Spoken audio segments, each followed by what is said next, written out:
ಮೊಟ್ಟ ಮೊದಲಾಗಿ ದೇವರು ಪ್ರವಾದನೆಗಳನ್ನ ಹೇಳುವಂಥದ್ದು, ಮುಂದಾಗುವ ಕಾರ್ಯಗಳನ್ನು ತಿಳಿಯಪಡಿಸೋದಕ್ಕೆ ಕಾರಣ ಏನು ಅಂತಂದ್ರೆ ನಮ್ಮನ್ನ ಧೈರ್ಯಪಡಿಸೋದಕ್ಕೆ. ನಾವು ದೇವರ ವಾಕ್ಯದಲ್ಲಿ 2ನೆಯ ಪೂರ್ವಕಾಲ ವೃತ್ತಾಂತ 20ನೇ ಅಧ್ಯಾಯದಲ್ಲಿ 1ನೇ ವಾಕ್ಯದಿಂದ ನಾವು ಓದಿ ನೋಡುವ ಸಮಯದಲ್ಲಿ ಒಂದು ಘಟನೆ ನಡೆಯುವಂಥದ್ದನ್ನ ನಾವು ಕಾಣ್ತೇವೆ. ಇದಾದ ಮೇಲೆ ಮೋವಾಬ್ಯರು, ಅಮ್ಮೋನಿಯರು, ಮೆಗೂನ್ಯರಲ್ಲಿ ಕೆಲವರು ಯೆಹೋಷಾಫಾಟನಿಗೆ ವಿರೋಧವಾಗಿ ಯುದ್ಧಕ್ಕೆ ಬಂದರು.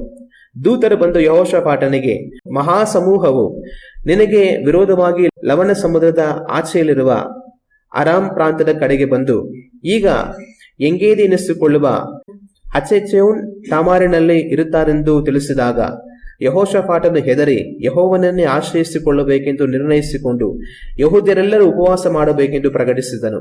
ಆಗ ಯಹೂದ್ಯರು ಯೆಹೋವನ ಸಹಾಯವನ್ನು ಕೇಳಿಕೊಳ್ಳುವುದಕ್ಕಾಗಿ ತಮ್ಮ ಎಲ್ಲಾ ಪಟ್ಟಣಗಳಿಂದ ಆತನ ಸನ್ನಿಧಿಯಲ್ಲಿ ಕೂಡಿ ಬಂದರು.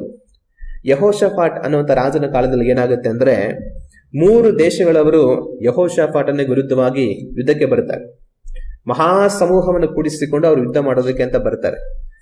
ಆ ರೀತಿ ಮಹಾಸಮೂಹ ತನಗೆ ವಿರುದ್ಧವಾಗಿ ಯುದ್ಧಕ್ಕೆ ಬಂದಿದೆ ಅನ್ನೋದ ಸುದ್ದಿಯನ್ನು ಯೆಹೋಷಾಫಾಟ್ ಕೇಳಿದಾಗ ಯೆಹೋಷಾಫಾಟನಿಗೆ ಏನಾಗುತ್ತೆ, ತುಂಬಾ ಭಯ ಆಗುತ್ತೆ. ಹಾಗಾದ್ರೆ ಅದು ದೊಡ್ಡ ಕೂಟ, ಅಂತ ಒಂದು ದೊಡ್ಡ ಕೂಟದ ಮುಂದೆ ನಿಂತು ನಾವು ಜಯಿಸೋದಕ್ಕೆ ಸಾಮರ್ಥ್ಯ ಇಲ್ಲ ಅಂತ ಯೆಹೋಷಾಫಾಟನಿಗೆ ಅನ್ನಿಸ್ಬಿಡುತ್ತೆ. ತುಂಬಾ ಭಯ ಆಗುತ್ತೆ, ಏನ್ ಮಾಡ್ಬೇಕು ಅಂತ ಅರ್ಥ ಆಗಲ್ಲ. ಆಗ ತಾನೊಂದು ತೀರ್ಮಾನ ಮಾಡ್ತಾನೆ, ನಮಗಿರುವಂತ ಒಂದೇ ದಾರಿ ಏನು ಅಂದ್ರೆ ದೇವ್ರ ಮಾತ್ರನೇ. ಈ ಯೆಹೋಷಾಫಾಟ್ ಬಂದು ದೇವ್ರ ಭಕ್ತ, ದಾವೀದನ ಸಂತತಿಯಲ್ಲಿ ದೇವರನ್ನ ಭಯಭಕ್ತಿಯಿಂದ ಸೇವಿಸಿದಂತವರುಗಳಲ್ಲಿ ಯೆಹೋಷಾಫಾಟ್ ಕೂಡ ಒಬ್ಬ. ತಾನು ದೇವರ ಭಕ್ತನಾಗಿದ್ದರಿಂದ ತಾನೇನ್ ಮಾಡ್ತಾನೆ, ದೇವರನ್ನೇ ಆಶ್ರಯಿಸಿಕೊಳ್ಳೋಣ, ನಾವ್ ಇನ್ನೇನ್ ಮಾಡಕ್ಕಾಗತ್ತೆ, ಎಲ್ಲಾ ಸೇರಿ ನಾವು ದೇಶದ ಜನಗಳೆಲ್ಲ ಕೂಡಿ ಉಪವಾಸದಿಂದ ಇದ್ದು ದೇವರನ್ನ ನೋಡಿ ಪ್ರಾರ್ಥನೆ ಮಾಡೋಣ, ದೇವರು ಖಂಡಿತ ನಮಗೆ ಸಹಾಯ ಮಾಡ್ತಾರೆ ಅಂತ ಎಲ್ಲಾ ಜನಗಳನ್ನ ಕೂಡಿಸ್ತಾನೆ. ಎಲ್ಲಾ ಜನಗಳನ್ನ ಕೂಡಿಸಿ ತಾನು ಪ್ರಾರ್ಥನೆ ಮಾಡ್ತಾನೆ, ದೇವರೇ ಈ ತರ ಮಹಾ ಸಮೂಹ ನಮಗೆ ವಿರುದ್ಧವಾಗಿ ಬಂದಿದ್ದಾರೆ, ನಮಗೆ ಏನ್ ಮಾಡ್ಬೇಕಂತ ಗೊತ್ತಾಗ್ತಾ ಇಲ್ಲ, ರಕ್ಷಿಸೋನು ನೀನ್ ಮಾತ್ರವೇ ದೇವರೇ, ನಾವು ಇವ್ರಿಗೇನ್ ಮೋಸ ಮಾಡಿಲ್ಲ. ಇಸ್ರಾಯೇಲ್ ಜನಗಳು ಅರಣ್ಯದಲ್ಲಿ ಬರ್ತಾ ಇದ್ದಾಗ ನಿನ್ನ ಮಾತು ಕೇಳಿ ಇವ್ರಿಗೆ ಏನು ಕೇಡು ಮಾಡಿದಾರ, ಅವರು ಪ್ರತ್ಯೇಕವಾಗಿ ಅವ್ರನ್ನ ಬಿಟ್ಟು ಬಂದರು. ಆದ್ರೆ ಈಗ ಅವರು ಉಪಕಾರಕ್ಕೆ ಅಪಕಾರ ಮಾಡ್ತಾ ಇದ್ದಾರೆ, ಅವ್ರು ನಮಗೆ ವಿರುದ್ಧವಾಗಿ ಯುದ್ಧಕ್ಕೆ ಬರ್ತಾ ಇದ್ದಾರೆ, ದೇವರೇ ನಮಗೆ ಸಹಾಯ ಮಾಡು ಅಂತೆಲ್ಲ ಹೇಳಿ ತಾನು ಪ್ರಾರ್ಥನೆ ಮಾಡ್ತಾನೆ.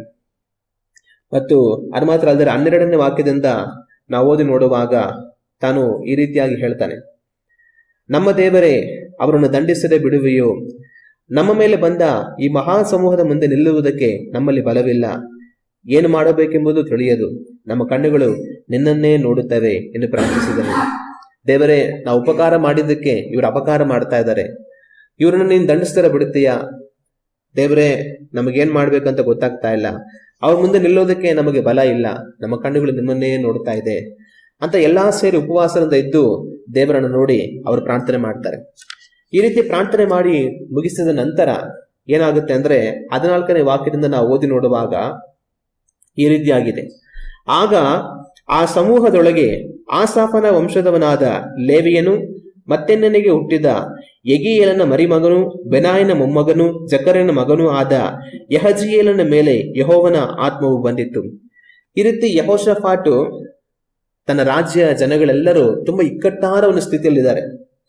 ಮಹಾಶತ್ರುಗಳು ಅವ್ರ ವಿರುದ್ಧವಾಗಿ ಬಂದಿದ್ದಾರೆ, ಅವ್ರನ್ನ ಎದುರಿಸೋದಕ್ಕೆ ಬಲ ಇಲ್ಲ ಅಂತ ಒಂದು ಇಕ್ಕಟ್ಟಾದ ಪರಿಸ್ಥಿತಿಯಲ್ಲಿ ಬಹಳ ಭಯಭೀತರಾಗಿ ಕಳವಳಗೊಂಡು ದೇವರೇ ಅಂತ ಅವರು ಪ್ರಾರ್ಥನೆ ಮಾಡ್ತಾ ಇರುವಂತ ಸಮಯದಲ್ಲಿ ದೇವರೇನ್ ಮಾಡ್ತಾರೆ, ಅವ್ರ ಪ್ರಾರ್ಥನೆ ಕೇಳಿ ಈ ಒಂದು ವ್ಯಕ್ತಿಯ ಮೇಲೆ ದೇವರು ತನ್ನ ಆತ್ಮನನ್ನ ಸುರಿಸ್ತಾರೆ.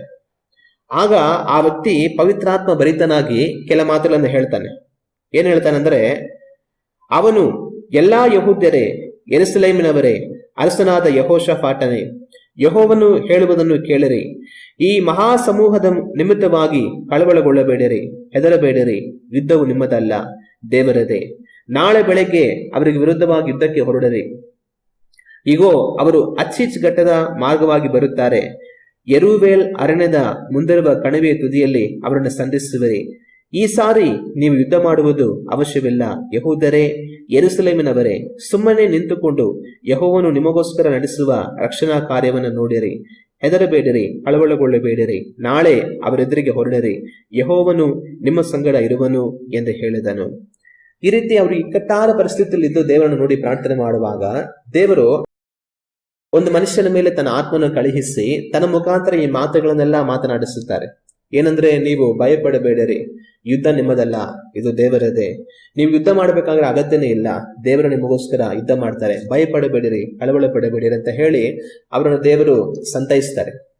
ಈ ಮಾತುಗಳನ್ನೆಲ್ಲ ಯೆಹೋಷಾಫಾಟನು ಕೇಳಿದ ನಂತರ 18ನೇ ವಾಕ್ಯವನ್ನ ನಾವು ಓದಿ ನೋಡುವಾಗ ಯೆಹೋಷಾಫಾಟ್ ಏನ್ ಮಾಡ್ತಾನೆ ಅಂದ್ರೆ, ಆಗ ಯೆಹೋಷಾಫಾಟನು ನೆಲದ ಮಟ್ಟಿಗೂ ತಲೆಬಾಗಿಸಿದನು. ಎಲ್ಲಾ ಯೆಹೂದ್ಯರು ಯೆರೂಸಲೇಮಿನವರು ಯೆಹೋವನ ಮುಂದೆ ಅಡ್ಡಬಿದ್ದು ನಮಸ್ಕರಿಸಿದರು. ಆಗ ಈ ಮಾತುಗಳನ್ನೆಲ್ಲ ಕೇಳಿದ ತಕ್ಷಣ, ಅಂದ್ರೆ ಅವರು ಮಹಾ ಇಕ್ಕಟ್ಟಲ್ಲಿದ್ದಾರೆ, ತುಂಬಾ ಇಕ್ಕಟ್ಟಲ್ಲಿ ಅವ್ರು ಇರುವಾಗ ದೇವರನ್ನು ನೋಡಿ ಪ್ರಾರ್ಥಿಸುವ ಸಮಯದಲ್ಲಿ ದೇವರು ಅವರ ಮಧ್ಯದಲ್ಲಿದ್ದಂತ ಒಂದು ವ್ಯಕ್ತಿಯ ಮೇಲೆ ತನ್ನ ಆತ್ಮವನ್ನು ಸುರಿಸಿ ಎಲ್ಲಾ ಮಾತುಗಳನ್ನು ಹೇಳಿಸಿದಾಗ ಅವ್ರಿಗೆ ಬಹಳ ಸಂತೋಷ ಆಗುತ್ತೆ. ದೇವರನ್ನೇ ನಿರೀಕ್ಷಿಸಿ ನಾವು ಪ್ರಾರ್ಥನೆ ಮಾಡಿದೆವು, ದೇವರು ನಮ್ಮನ್ನು ಕೈ ಬಿಡಲಿಲ್ಲ. ದೇವರು ನಮ್ಮ ಜೊತೆ ಮಾತಾಡ್ತಾ ಇದ್ದಾರೆ, ನೀವು ಭಯಪಡಬೇಡಿ, ನಾನೇ ನಿಮಗೋಸ್ಕರ ಯುದ್ಧ ಮಾಡ್ತೀನಿ, ನಾಳೆ ನೀವು ಹೋಗಿ ಅವರನ್ನ ಸಂಧಿಸಿರಿ, ನೀವು ಯುದ್ಧ ಮಾಡ್ಬೇಕಾದ್ರೆ ಅಗತ್ಯನೇ ಇಲ್ಲ ಅಂತೆಲ್ಲ ದೇವರು ನಮ್ಗೆ ಹೇಳ್ತಾ ಇದ್ದಾರೆ. ದೇವರು ಖಂಡಿತ ನಮ್ಮ ಜೊತೆ ಇರ್ತಾರೆ. ನಾವು ದೇವರನ್ನೇ ನಿರೀಕ್ಷಿಸಿ ಉಪವಾಸ ಇದ್ದು ಪ್ರಾರ್ಥನೆ ಮಾಡಿ ದೇವರನ್ನ ಕೂಗುದ್ವಲ್ಲ, ದೇವರು ನಮಗೆ ಉತ್ತರವನ್ನು ಕೊಟ್ಟಿದ್ದಾರೆ. ಅದು ಹಾಗೆ ಆಗುತ್ತೆ. ದೇವರೇ, ಇದನ್ನೆಲ್ಲ ನೀವು ನಮ್ಗೆ ಹೇಳಿದಕ್ಕಾಗಿ ನಮಗೆ ಸ್ತೋತ್ರ ಅಂತ ಹೇಳಿ ಯೆಹೋಷಾಫಾಟನು ನೆಲದ ಮಟ್ಟಿಗೂ ಅಡ್ಡ ಬೀಳ್ತಾನೆ. ದೇವರೇ, ನಮ್ಮ ಪ್ರಾರ್ಥನೆ ಕೇಳಿದಕ್ಕಾಗಿ ಸ್ತೋತ್ರ, ನಮಗೆ ಉತ್ತರವನ್ನು ಕೊಟ್ಟು ನಿಮಗೆ ಸ್ತೋತ್ರ, ಇನ್ನು ಅದೇ ತರ ಮಾಡ್ತೀಯ ನಮಗೆ ಸ್ತೋತ್ರ ಅಂತ ಯೆಹೋಷಾಫಾಟನು ನೆಲದ ಮಟ್ಟಿಗೂ ತಲೆಬಾಗಿಸಿ ದೇವರಿಗೆ ಅಡ್ಡ ಬೀಳ್ತಾನೆ. ಎಲ್ಲಾ ಯೆಹೂದ್ಯರು ಯೆರೂಸಲೇಮಿನವರು ಸಹ ಅದೇ ತರ ಅಡ್ಡ ಬಿದ್ದು ದೇವರನ್ನ ಸ್ತುತಿಸ್ತಾರೆ. ಮತ್ತೆ ಮುಂದಿನ ದಿನ ಏನಾಗುತ್ತೆ ಅಂದ್ರೆ, ಅದೇ ರೀತಿ ಬೆಳಿಗ್ಗೆ ಎದ್ದು ಅವರು ದೇವರಲ್ಲಿ ಅವ್ರನ್ನ ಬಲಪಡಿಸಿಕೊಂಡು, ನಮ್ಮ ವಿರುದ್ಧವಾಗಿ ಯುದ್ಧಕ್ಕೆ ಕೂಡಿ ಬಂದಿರುವಂತಹ ಇವರನ್ನ ನೋಡಿ ಭಯಪಡಬೇಡಿ, ದೇವರು ನಮಗೆ ಸಹಾಯ ಮಾಡ್ತಾರೆ ಅಂತ ಹೇಳಿ ದೇವರ ಮೇಲಿನ ವಿಶ್ವಾಸದಿಂದ ಅವರೆಲ್ಲರೂ ಯುದ್ಧಕ್ಕೆ ಹೊರಡ್ತಾರೆ. ಅವ್ರ ಯುದ್ಧಕ್ಕೆ ಹೊರಟ ಸಮಯದಲ್ಲಿ ಏನಾಗುತ್ತೆ ಅಂದ್ರೆ, ಇವರು ಹೋಗಿ ಅವರನ್ನ ಯುದ್ಧಕ್ಕೆ ಎದುರಿಸುವುದಕ್ಕಿಂತ ಮೊದಲಾಗಿ ಅವ್ರು 3 ದೇಶಗಳವರು ಒಟ್ಟಾಗಿ ಇವರ ವಿರುದ್ಧವಾಗಿ ಕೂಡಿ ಬಂದಿರ್ತಾರೆ. ಈ ಕಡೆ ಒಂದು ಗುಂಪು, ಈ ಕಡೆ ಒಂದು ಗುಂಪು, ಈ ಕಡೆ ಒಂದು ಗುಂಪು, 3 ಗುಂಪು ಅವ್ರು ಯುದ್ಧ ಮಾಡೋದಕ್ಕೆ ಕಾಯ್ತಾ ಇರ್ತಾರೆ. ಅಷ್ಟರಲ್ಲಿ ಏನಾಗುತ್ತೆ ಅಂತಂದ್ರೆ, ಅವ್ರಿಗೆ ಒಳಗೆ ಜಗಳ ಬಂದ್ಬಿಡುತ್ತೆ. ಇಬ್ಬರು ಒಟ್ಟಾಗಿ ಸೇರ್ಕೊಂಡು ಇನ್ನೊಬ್ಬರ ಮೇಲೆ ಯುದ್ಧ ಮಾಡಿ ಅವ್ರನ್ನೆಲ್ಲ ಸಂಹರಿಸ್ಬಿಡ್ತಾರೆ. ಅವ್ರನ್ನ ಸಂಹರಿಸಿದ ಮೇಲೆ ಇವರಿಬ್ರು ಒಬ್ರಿಗೊಬ್ರು ಮನಸ್ತಾಪ ತಗೊಂಡು ಅವರೇ ಒಬ್ರಿಗೊಬ್ರು ಯುದ್ಧ ಮಾಡಿ ಇವರು ಎಲ್ಲರನ್ನ ಒಬ್ರನ್ನೊಬ್ರು ಸಂಹರಿಸ್ಕೊಂಡು ಎಲ್ಲ ಸದೋಗ್ಬಿಡ್ತಾರೆ. ಇವ್ರು ಯುದ್ಧ ಮಾಡೋದಕ್ಕೆ ಅಂತ ಆ ಯುದ್ಧ ರಂಗಕ್ಕೆ ಬಂದು ನೋಡೋ ಅಷ್ಟರಲ್ಲಿ ಅವ್ರೆಲ್ಲರೂ ಒಬ್ರಿಗೊಬ್ರು ಕಿತ್ತಾಡ್ಕೊಂಡು ಅವರೇ ಸತ್ತೋಗಿರ್ತಾರೆ. ಇವ್ರಿಗೆ ಯುದ್ಧ ಮಾಡ್ಬೇಕಾದ್ರೆ ಕೆಲಸನೇ ಇಲ್ಲ. ಇವ್ರ ವಿರುದ್ಧವಾಗಿ ಬಂದಂತ ಆ ಶತ್ರುಗಳೆಲ್ಲರೂ ಅವರೇ ಸಂಹಾರವಾಗಿ ಹೋಗಿರ್ತಾರೆ. ಇವ್ರು ಆಮೇಲೆ ಏನ್ ಮಾಡ್ತಾರೆ, ಅಲ್ಲಿರುವಂತ ಕೊಳ್ಳೆಯನ್ನು ಕೂಡಿಸ್ಕೊಂಡು ದೇವರನ್ನ ಸ್ತುತಿಸಿ ಅಲ್ಲಿಂದ ಅವರು ಹಿಂತಿರುಗಿ ಬರ್ತಾರೆ. ಈ ತರ ಯೆಹೋಷಾಫಾಟನ ಕಾಲದಲ್ಲಿ ದೇವರೇನ್ ಮಾಡ್ತಾರೆ, ಮಹಾ ದೊಡ್ಡ ಜಯವನ್ನ ಯೆಹೋಷಾಫಾಟನಿಗೆ ಕೊಡ್ತಾರೆ. ಆಗ ಇಂಥ ಕಾರ್ಯವನ್ನ ಮಾಡೋದಕ್ಕಿಂತ ಮುಂಚೆ ಅವ್ರು ಇಕ್ಕಟ್ಟಾದ ಸ್ಥಿತಿಯಲ್ಲಿ ಇದ್ದು ಏನ್ ಮಾಡ್ಬೇಕಂತಾನೆ ತೋಚದಿರುವ ಸಮಯದಲ್ಲಿ ದೇವರನ್ನ ನೋಡಿ ಪ್ರಾರ್ಥನೆ ಮಾಡುವಾಗ ದೇವರನ್ನ ಮಾಡ್ತಾರೆ, ಪ್ರವಾದನೆ ಮುಖಾಂತರವಾಗಿ ಮುಂದೆ ಏನಾಗುತ್ತೆ ಅನ್ನೋದ್ರ ಮುಖಾಂತರವಾಗಿ ಅವರನ್ನ ಸಂತೈಸ್ತಾರೆ, ಅವರನ್ನ ಬಲಪಡಿಸ್ತಾರೆ, ಅವರಿಗೆ ದೇವರು ಸಹಾಯ ಕೊಡ್ತೀನಿ ಅಂತ ಒಂದು ಭರವಸೆಯನ್ನು ಕೊಡ್ತಾರೆ. ಆಗ ದೇವರ ಬಳಿಯಿಂದ ನಮಗೆ ಪ್ರವಾದನೆಗಳು ಯಾವ ಕಾರಣಕ್ಕಾಗಿ ಬರುತ್ತೆ ಅಂತಂದ್ರೆ, ನಮ್ಮನ್ನ ಸಂತೈಸುವುದಕ್ಕೋಸ್ಕರ.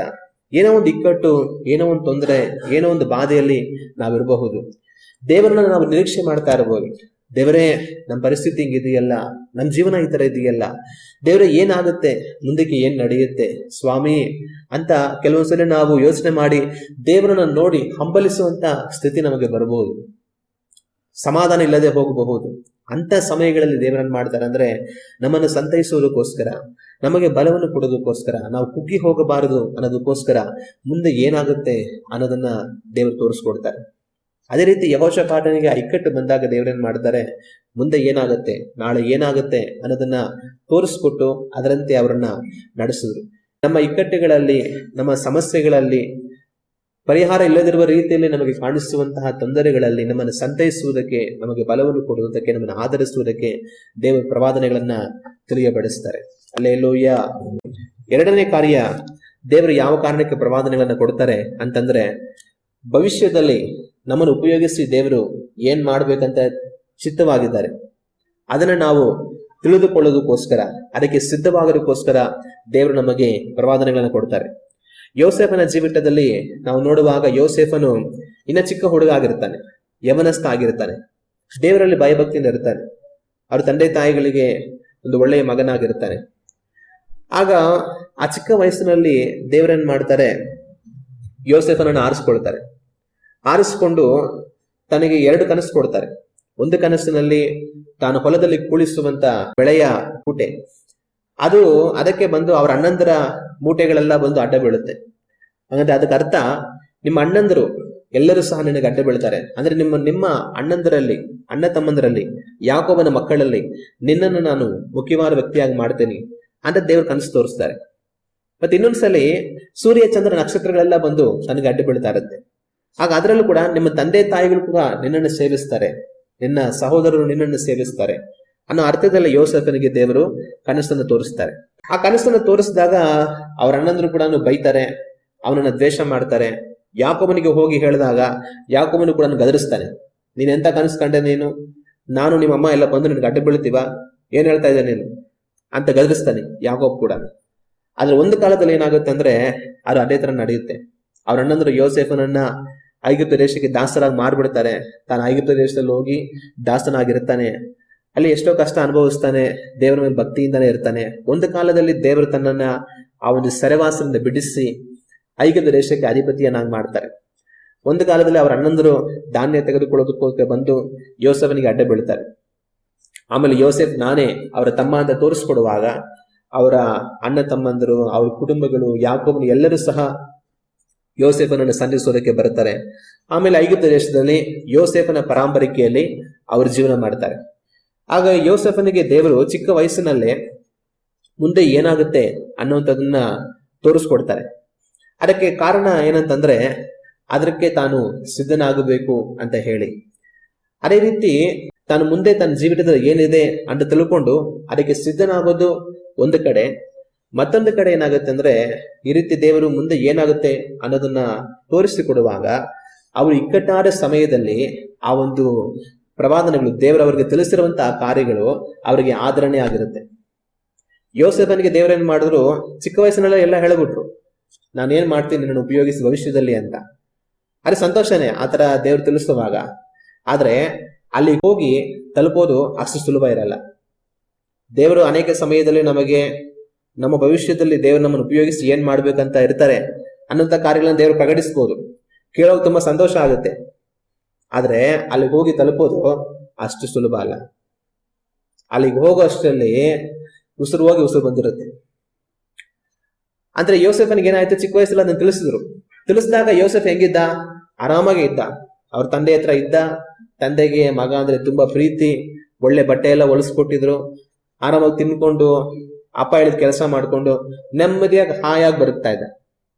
ಆದ್ರೆ ತಿಳಿಸಿದ ನಂತರ ಅದು ನೆರವೇರೋ ಅಷ್ಟರಲ್ಲಿ ಯೋಸೇಫನು ಎಷ್ಟೋ ಕಷ್ಟಗಳು, ಎಷ್ಟೋ ಪಾಡು, ಎಷ್ಟೋ ಸಮಸ್ಯೆ, ಎಷ್ಟೋ ತೊಂದರೆಗಳನ್ನೆಲ್ಲ ಅನುಭವಿಸಿ ಅಲ್ಲಿಗೆ ಹೋಗಬೇಕಾದ ಪರಿಸ್ಥಿತಿ ಬಂತು. ಅದು ಈ ರೀತಿ ತಾನು ಬಾಧೆಗಳನ್ನು ಅನುಭವಿಸ್ತಾ ಹೋಗ್ತಾ ಇರುವಾಗ ತಾನು ಕುಗ್ಗಿ ಹೋಗಬಾರದು, ತಾನು ಸೋತು ಹೋಗಬಾರದು.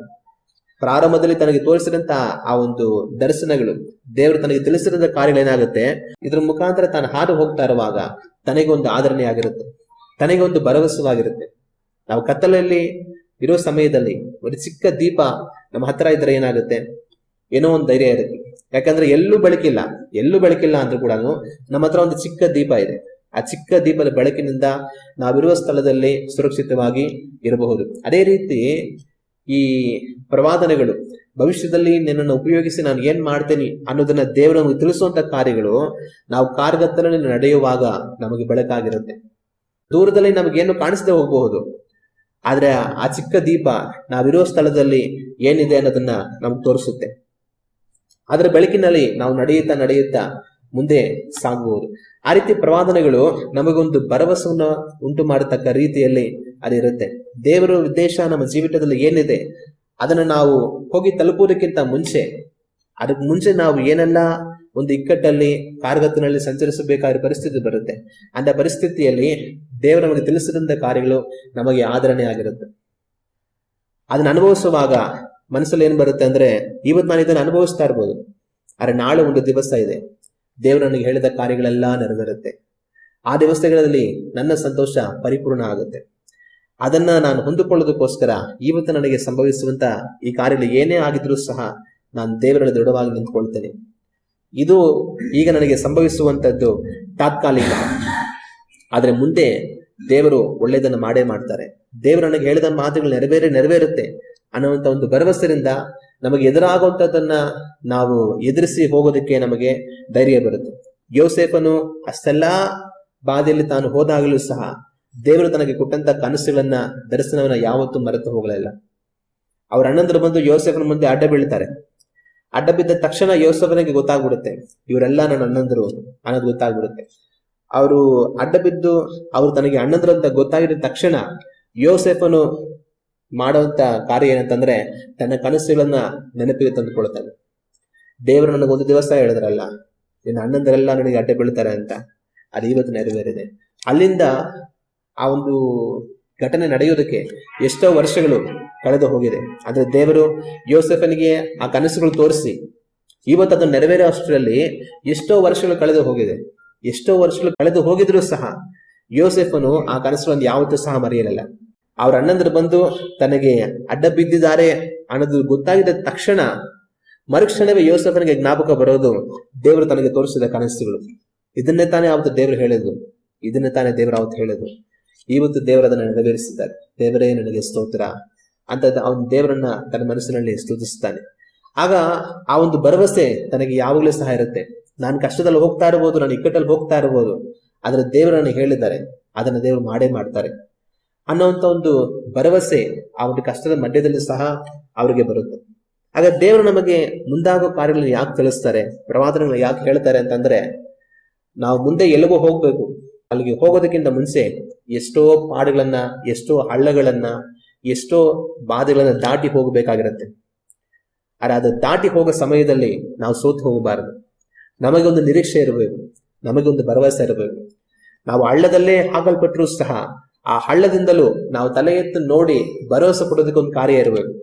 ಅಯ್ಯೋ, ನಾನು ಹಳ್ಳದಲ್ಲಿ ಬಿದ್ದೋದ್ನಲ್ಲ, ನನ್ನ ಜೀವಿತ ಇಷ್ಟೇ ಮುಗಿದೋಯ್ತು ಅಂತ ನಾವು ಹಳ್ಳದಲ್ಲೇ ಕೊರಗಿ ಹೋಗಿ ಅದರಲ್ಲೇ ಮುಳುಗಿ ಹೋಗಬಾರದು. ನಮಗೆ ಒಂದು ನಿರೀಕ್ಷೆ ಇರಬೇಕು. ಅನ್ನೋದಕ್ಕೋಸ್ಕರ ದೇವರನ್ನು ಮಾಡ್ತಾರೆ, ಮುಂದೆ ಏನಾಗುತ್ತೆ ಅನ್ನೋದು ತೋರಿಸ್ತಾರೆ.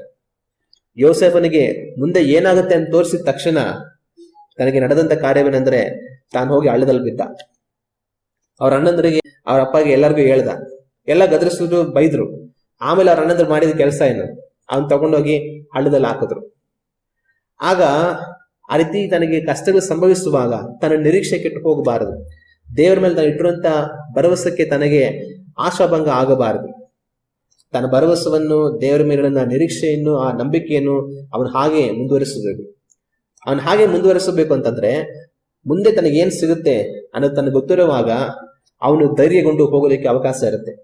ಆದ್ರೆ ಮುಂದೆ ಏನಾಗುತ್ತೆ ಅನ್ನೋದು ಅವ್ನಿಗೆ ಗೊತ್ತಿಲ್ಲ ಅಂತಂತಂದ್ರೆ ಈ ಕಷ್ಟಗಳಲ್ಲಿ ಮುಳುಗಿ ಹೋಗಿ ವಿಶ್ವಾಸದಲ್ಲಿ ಬಲಹೀನವಾಗಿ ಹೋಗಿಬಿಡೋದಕ್ಕೆ ಅವಕಾಶ ಇರುತ್ತೆ. ತುಂಬಾ ಸೋತು ಹೋಗೋದಕ್ಕೆ ಅವಕಾಶ ಇರುತ್ತೆ. ಆತರ ಆಗಬಾರದು ಅನ್ನೋದಕ್ಕೋಸ್ಕರ ದೇವರನ್ನ ಮಾಡ್ತಾರೆ, ಮುಂದೆ ಯಾವಾಗಲೂ ಆಗೋ ಕಾರ್ಯವನ್ನ ಈಗಲೇ ದೇವರು ತಿಳಿಸ್ಬಿಡ್ತಾರೆ. ಅದಕ್ಕೆ ನಾವು ಸಿದ್ಧಗೊಳ್ಳೋದಕ್ಕೂ, ಎರಡನೇದು ಅದನ್ನು ನಾವು ಹೋಗಿ ತಲುಪುವವರೆಗೂ ನಮಗೆ ಏನೇ ಸಂಭವಿಸಿದರೂ ನಾವು ಭರವಸೆ ಕಳೆದುಕೊಳ್ಳಬಾರದು ಅನ್ನೋದಕ್ಕೋಸ್ಕರವೂ ಸಹ ದೇವರು ನಮಗೆ ಪ್ರವಾದನೆಯಾಗಿ ಮುಂದಾಗುವಂತ ಕಾರ್ಯಗಳನ್ನ ತಿಳಿಸುವಂತವರುಗಳಾಗಿ ಇರುತ್ತಾರೆ. ಇನ್ನು ದೇವರು ಯಾವ ಕಾರಣಕ್ಕೆ ಪ್ರವಾದನೆ ತಿಳಿಸ್ತಾರೆ, ಯಾವ ಕಾರಣಕ್ಕೆ ಅಂತಂದ್ರೆ ನಮ್ಮನ್ನ ಶುದ್ಧೀಕರಿಸುವುದಕ್ಕೋಸ್ಕರವಾಗಿ. ನಾವು ದೇವರ ವಾಕ್ಯವನ್ನ ಓದಿ ನೋಡುವಾಗ ಯೆರೆಮೀಯನ ಪುಸ್ತಕ 45ನೇ ಅಧ್ಯಾಯ ವಾಕ್ಯಗಳು 1ರಿಂದ ನಾವು ಓದುತ್ತಾ ಹೋಗುವಾಗ ಈ ವಾಕ್ಯಗಳಲ್ಲಿ ಈ ರೀತಿಯಾಗಿದೆ. ಯೋಷಿಯನ ಮಗನು ಯೆಹೂದದ ಅರಸನೂ ಆದ ಯೆಹೋಯಾಕೀಮನ ಆಳ್ವಿಕೆಯ 4ನೇ ವರ್ಷದಲ್ಲಿ ನೇರಿಯನ ಮಗನಾದ ಬಾರೂಕನು ಯೆರೆಮೀಯನ ಮಾತುಗಳನ್ನು ಅವನ ಬಾಯಿಂದ ಬಂದ ಹಾಗೆಯೇ ಪುಸ್ತಕದಲ್ಲಿ ಬರೆದಾಗ, ಪ್ರವಾದಿಯಾದ ಯೆರೆಮೀಯನು ಯೆಹೋವನ ಅಪ್ಪಣೆಯ ಪ್ರಕಾರ ಈ ವಾಕ್ಯವನ್ನು ಅವರಿಗೆ ನುಡಿದನು. ಇಲ್ಲಿ ಏನಾಗುತ್ತೆ ಅಂದ್ರೆ, ಯೆರೆಮೀಯನ ಕಾಲದಲ್ಲಿ ಯೆರೆಮೀಯನ ಜೊತೆಗೆ ಒಬ್ಬ ಸಹಾಯಕ ಇರ್ತಾನೆ. ಈ ಸಹಾಯಕನ ಹೆಸರು ಬಾರೂಕ್ ಅಂತ ಹೇಳಿ. ಈ ಯೆರೆಮೀಯನ ಜೊತೆಗೆ ಇದ್ದುಕೊಂಡು ಯೆರೆಮೀಯ ಹೇಳೋ ಕೆಲಸಗಳನ್ನ ಈ ಬಾರೂಕ್ ಮಾಡ್ತಾ ಇರ್ತಾನೆ. ಆದ್ರೆ ಯೆರೆಮೀಯನ ಕಾಲದಲ್ಲಿ ಯೆರೆಮೀಯನಿಗೆ ಬಹಳಷ್ಟು ವಿರೋಧ ಇರುತ್ತೆ. ಯೆರೆಮೀಯ ದೇವರ ತನಗೆ ಪ್ರಕಟವಾದ ಕಾರ್ಯಗಳನ್ನೆಲ್ಲ ಹೇಳ್ತಾ ಇರ್ತಾರೆ. ಆದ್ರೆ ಯೆರೆಮೀಯನನ್ನ ಎಲ್ಲರೂ ವಿರೋಧ ಮಾಡ್ತಾ ಇರ್ತಾರೆ. ಕಾರಣ, ತಾನಿದ್ದಂತ ಕಾಲಘಟ್ಟದಲ್ಲಿ ಇಸ್ರಾಯೇಲ್ ಜನಗಳು, ಯಹೂದ್ಯ ಜನಗಳು ತುಂಬಾ ಕೆಟ್ಟೋಗಿರ್ತಾರೆ. ದೇವರ ಮಾತುಗಳನ್ನ ಅವರು ಕೇಳ್ತಾ ಇರೋದಿಲ್ಲ, ದೇವರ ವಾಕ್ಯಕ್ಕೆ ಅವರು ಭಯ ಪಡ್ತಾ ಇರೋದಿಲ್ಲ. ಆಗ ಯೆರೆಮೀಯನನ್ನ ಅವ್ರು ಬಹಳಷ್ಟು ಬಾಧಿಸ್ತಾರೆ, ತೊಂದರೆಗೊಳಪಡಿಸ್ತಾರೆ, ಎಲ್ಲ ಮಾಡ್ತಾರೆ. ಇದರಿಂದ ಏನಾಗುತ್ತೆ ಅಂದ್ರೆ ಯೆರೆಮೀಯನ ಜೊತೆ ಇದ್ದಂತ ಬಾರೂಕನಿಗೂ ಸಹ ಆ ಸಮಸ್ಯೆಗಳಿರುತ್ತೆ. ಆಗ ಒಂದ್ಸರಿ ದೇವರೇನ್ ಮಾಡ್ತಾರೆ, ಯೆರೆಮೀಯನಿಗೆ ನಾನು ನಿನಗೆ ಏನೆಲ್ಲ ಪ್ರವಾದನೆ ತಿಳಿಸಿದ್ದೀನಿ ಅದನ್ನೆಲ್ಲ ಒಂದು ಪುಸ್ತಕವಾಗಿ ನೀನು ಬರ್ಸು ಅಂತ ಹೇಳ್ತಾರೆ. ಆಗ ಯೆರೆಮೀಯ ಏನ್ ಮಾಡ್ತಾನೆ, ಬಾರೂಕನನ್ನ ಕರೆ ಕಳಿಸ್ಬಿಟ್ಟು ನಾನು ಹೇಳೋದನ್ನೆಲ್ಲ ಬರಿ ಅಂತ ಹೇಳಿ ಬರೆಸ್ತಾ ಇರ್ತಾರೆ. ಬಾರೂಕನ ಏನ್ ಮಾಡ್ತಾನೆ, ಯೆರೆಮೀಯನು ತನ್ನ ಬಾಯಿಂದ ಏನೆಲ್ಲ ಹೇಳ್ತಾನೋ ಅದನ್ನೆಲ್ಲ ಹಾಗೆ ಬರಿತಾ ಇರ್ತಾನೆ. ಹೀಗೆ ಬರಿತಾ ಇರೋ ಸಮಯದಲ್ಲಿ ದೇವರನ್ ಮಾಡ್ತಾರೆ, ಯೆರೆಮೀಯನನ್ನ ಸ್ವಲ್ಪ ತೀರು, ಇವಾಗ ಬರಿತಾ ಇದ್ದಾನಲ್ಲ, ನೀನ್ ಹೇಳೋದನ್ನೆಲ್ಲ ಪುಸ್ತಕ ತರ ಬರಿತಾ ಇದ್ದಾನಲ್ಲ ಆ ಬಾರೂಕ, ಅವನಿಗೂ ನಾನು ಹೇಳ್ಬೇಕಾದಂತ ಒಂದು ಮಾತಿದೆ, ಅವನಿಗೆ ಈ ಮಾತು ಹೇಳು ಅಂತ ದೇವ್ರು ಹೇಳ್ತಾರೆ. ಆಗ ಯೆರೆಮೀಯ ಏನ್ ಮಾಡ್ತಾನೆ, ಬಾರೂಕನಿಗೆ ಹೇಳ್ತಾನೆ. ಏನಂತ ಹೇಳ್ತಾನೆ ಯೆರೆಮೀಯ ಅಂತಂದ್ರೆ ದೇವರ ಪ್ರೇರೇಪಣೆಯಿಂದ, ಬಾರೂಕನೇ, ಇಸ್ರಾಯೇಲಿನ ದೇವರಾದ ಯೆಹೋವನು ನಿನಗೆ ಹೇಗೆ ಹೇಳುತ್ತಾನೆ, ದೇವರು ನಿನ್ನ ವಿಷಯವಾಗಿ ಈ ತರ ಹೇಳ್ತಾ ಇದ್ದಾರೆ ಅಂತ ಬಾರೂಕನಿಗೆ ಹೇಳ್ತಾನೆ. ಹೇಳ್ಬಿಟ್ಟು, ನೀನು ನನ್ನ ಗತಿಯನ್ನು ಏನು ಹೇಳಲಿ, ವ್ಯಥೆ ಪಡುತ್ತಿದ್ದ ನನ್ನನ್ನು ಯೆಹೋವನು ಹೆಚ್ಚೆಚ್ಚಾಗಿ ದುಃಖಪಡಿಸಿದ್ದಾನೆ. ನಾನು ನರಳಿ ನರಳಿ ದಣಿದಿದ್ದೇನೆ, ನನಗೆ ಯಾವ ವಿಶ್ರಾಂತಿಯು ದೊರಕದು ಎಂದು ಹೇಳಿದ್ದೀಯಲ್ಲ. ಈ ಬಾರೂಕ ಮನಸ್ಸಲ್ಲಿ ಏನ್ ನೆನೆಸ್ಕೊಳ್ತಾ ಇದ್ದಾನೆ ಅದನ್ನ ದೇವರ ಯೆರೆಮೀಯನ ಮುಖಾಂತರವಾಗಿ ಬಾರೂಕನಿಗೆ ಹೇಳಿಸ್ತಾ ಇದ್ದಾರೆ. ಈ ಒಂದು ಬಾರೂಕ ಏನ್ ನೆನೆಸ್ಕೊಳ್ತಾ ಇದ್ದಾನೆ ಮನಸ್ಸಿನಲ್ಲಿ ಅಂತಂದ್ರೆ, ನೀನು ನನ್ನ ಗತಿಯನ್ನು ಏನ್ ಹೇಳಲಿ, ಅಯ್ಯೋ ನನ್ನ ಪಾಡ್ ನಾನು ಏನ್ ಹೇಳಲಿ, ನಾನೀಗಾಗ್ಲೇ ತುಂಬಾ ಕಷ್ಟದಲ್ಲಿದ್ದೀನಿ, ದೇವರು ನನ್ನನ್ನು ಇನ್ನೂ ಕಷ್ಟಕ್ಕೆ ಒಳಪಡಿಸ್ತಾ ಇದ್ದಾರೆ. ಯಾವ ತರ, ಈ ಯೆರೆಮೀಯ ಜೊತೆ ಸೇರಿ ನಾನು ಕೆಲಸ ಮಾಡೋದ್ರಿಂದ ಈಗಲೇ ದೇಶದಲ್ಲಿ ದೇವ್ರು ಕೊಟ್ಟ ಶಾಪದಿಂದ ಎಷ್ಟೋ ಸಮಸ್ಯೆ ದೇಶದಲ್ಲಿ, ಅದ್ರ ಮಧ್ಯದಲ್ಲಿ ಯೆರೆಮೀಯನ ಜೊತೆ ನಾನು ಇರೋದ್ರಿಂದ ನನಗೆ ಇನ್ನೂ ಕಷ್ಟ ಅಂತ ಹೇಳ್ಕೊಂಡು, ನಾನು ನರಳಿ ನರಳಿ ದಣಿದಿದ್ದೇನೆ, ನನಗೆ ಎಷ್ಟು ಬಾಧೆ ನೋವಿದೆ ಅಂತಂದ್ರೆ ಅದನ್ನ ಹೇಳಕ್ಕೆ ಆಗಲ್ಲ, ನನಗೆ ಯಾವ ವಿಶ್ರಾಂತಿಯು ದೊರಕದು, ನನ್ ನೆಮ್ಮದಿನೇ ಇಲ್ಲ ಜೀವನದಲ್ಲಿ ಅಂತೆಲ್ಲ ನೀನು ಅನ್ಕೊಂತಾ ಇದೀಯಾ ಅಂತ ಹೇಳ್ಬಿಟ್ಟು, ಯೆಹೋವನ ಈ ವಾಕ್ಯವನ್ನು ಕೇಳು. ದೇವ್ರು ಈ ರೀತಿ ಹೇಳ್ತಾರೆ, ಕೇಳು. ಈಗೋ ನಾನು ಕಟ್ಟಿದ್ದನ್ನು ನಾನೇ ಕೆಡವುವೆನು, ನಾನು ನೆಟ್ಟದ್ದನ್ನು ನಾನೇ ಕಿತ್ತು ಹಾಕುವೆನು, ಹೌದು ಭೂಮಂಡಲದಲ್ಲೆಲ್ಲ ಹಾಗೆ ಮಾಡುವೆನು. ದೇವ್ರು ಹೇಳ್ತಾರೆ, ನಾನು ಕಟ್ಟಿದ್ದನ್ನ ನಾನೇ ಕೆಡವೆ ಹಾಕ್ತೇನೆ, ನಾನು ನಾಟಿದ್ದನ್ನ ನಾನೇ ಕಿತ್ತಾಕ್ತೇನೆ. ಅಂದ್ರೆ ನಿಮ್ಮನ್ನೆಲ್ಲ ಕಟ್ಟಿದ್ದು ನಾನೇ, ಒಂದು ದೇಶವಾಗಿ ನೀವೆಲ್ಲ ಕೆಟ್ಟೋಗಿದಾರೆ ಈಗ, ಅದನ್ನ ನಾನೇ ಮಾಡ್ತೀನಿ, ನಿಮ್ಮನ್ನೆಲ್ಲ ನಾನೇ ಕೆಡವುತ್ತೀನಿ, ನಾನೇ ಕಿತ್ತಾಕ್ತೇನೆ, ಭೂಮಂಡಲದಲ್ಲೆಲ್ಲ ಹಿಂಗ್ ಮಾಡ್ತೀನಿ ಅಂತ ಹೇಳ್ಬಿಟ್ಟು, ಮಹಾಪದವಿಯನ್ನು ನಿರೀಕ್ಷಿಸಿಕೊಳ್ಳುತ್ತೀಯೋ, ನಿರೀಕ್ಷಿಸಬೇಡ. ಬಾರೂಕನ ದೇವರು ಹೇಳ್ತಾರೆ, ಮಹಾಪದವಿಯನ್ನು ನಿರೀಕ್ಷಿಸಿಕೊಳ್ಳುತ್ತೀಯೋ, ನಿರೀಕ್ಷಿಸಬೇಡ ಅಂತ ಹೇಳ್ತಾರೆ. ಅಂದ್ರೆ ಈ ಬಾರೂಕ್ ಏನ್ ಯೋಚನೆ ಮಾಡ್ತಾ ಇದ್ದಾನೆ ಮನಸ್ಸಲ್ಲಿ, ನನಗೇನೋ ದೊಡ್ಡ ಪದವಿ ಬರುತ್ತೆ ಅಂತ ಯೋಚನೆ ಮಾಡ್ತಾ ಇದ್ದಾನೆ, ಒಳ್ಳೆ ಸ್ಥಾನಮಾನಗಳು ಬರ್ಬೋದು, ಏನೋ ಆಗ್ಬೋದು ಅಂತೆಲ್ಲ ಮನಸ್ಸಲ್ಲಿ ಯೋಚನೆ ಮಾಡ್ಕೊಳ್ತಾ ಇದ್ದಾನೆ. ದೇವ್ರು ಹೇಳ್ತಾ ಇದ್ರೆ, ಮಹಾಪದವಿ ನಿರೀಕ್ಷಿಸ್ತೀಯಾ, ನಿರೀಕ್ಷಿಸಬೇಡ ಅಂತ ದೇವ್ರು ಹೇಳ್ತಾರೆ. ಹೇಳ್ಬಿಟ್ಟು, ಆಹಾ, ನಾನು ನರಜನ್ಮದವರೆಲ್ಲರಿಗೂ ಕೇಳನ್ನು ಉಂಟು ಮಾಡುವೆನು, ಆದರೆ ನೀನು ಎಲ್ಲಿಗೆ ಹೋದರೂ ಪ್ರಾಣವೊಂದನ್ನೇ ಬಾಚಿಕೊಂಡು ಹೋಗುವುದಕ್ಕೆ ನಿನಗೆ ಅವಕಾಶ ಕೊಡುವೆನು. ನಾನು, ದೇವ್ರು ಹೇಳ್ತಾರೆ ಏನ್ ಮಾಡ್ತಾರೆ ಅಂದ್ರೆ, ನಾನು ನರಜನ್ಮದವರೆಲ್ಲರಿಗೂ ಕೇಳನ್ನು ಉಂಟು ಮಾಡ್ತೇನೆ. ಅಂದ್ರೆ ಎಲ್ಲಾ ಪಾಪದಲ್ಲಿ ಬದುಕ್ತಾ ಇದ್ದಾರೆ, ಅವರವರ ಪಾಪಗಳಿಗೆ ತಕ್ಕಂತೆ ನಾನು ಎಲ್ಲಾ ದೇಶಗಳನ್ನು ದಂಡಿಸ್ತೀನಿ. ನೀನು ವಾಸ ಮಾಡ್ತಾ ಇರೋ ಯಹೂದಿ ದೇಶನು ಕೂಡ ದಂಡಿಸ್ತೀನಿ. ಆದ್ರೆ ನಿನಗೆ ಒಂದು ಮಾತು ಹೇಳ್ತೀನಿ, ಏನಂತಂದ್ರೆ, ಮಹಾಪದವಿಯನ್ನು ನಿರೀಕ್ಷೆ ಮಾಡ್ತೇನೆ ನೀನು, ಅದ್ರಲ್ಲಿ ನಿರೀಕ್ಷೆ ಮಾಡಬೇಡ. ಆದ್ರೆ ಒಂದೇ ಒಂದು ಏನಂದ್ರೆ, ನೀನು ಎಲ್ಲೇ ಹೋಗ್ಲಿ ನಿನ್ನ ಪ್ರಾಣ ನಷ್ಟಪಡದ ಹಾಗೆ, ನಿನ್ನ ಪ್ರಾಣ ಕಾಯಲ್ಪಡುವ ಹಾಗೆ ನಾನು ಕೃಪೆ ಕೊಡ್ತೀನಿ. ನೀನು ಯಾವ ಕತ್ತಿಯಿಂದಲೋ ಬೇರೆ ಯಾವ ಉಪದ್ರವದಿಂದಲೋ ಸಾಯೋದಿಲ್ಲ, ನಿನ್ನ ಪ್ರಾಣ ಉಳಿಸಿಕೊಳ್ಳೋದಕ್ಕೆ ನಾನು ಅವಕಾಶ ಕೊಡ್ತೀನಿ ಅಂತ ದೇವರು ಬಾರೂಕನ ಸಂಗಡ ಮಾತಾಡುವಂಥದ್ದನ್ನ ನಾವು ಕಾಣ್ತೀವಿ. ಆಗ ಇಲ್ಲಿ ಯೆರೆಮೀಯನ ಮುಖಾಂತರವಾಗಿ ವಿಶೇಷವಾಗಿ ಬಾರೂಕನಿಗೆ ದೇವರು ಒಂದು ಪ್ರವಾದನೆಯನ್ನು ಹೇಳಿದ್ರು.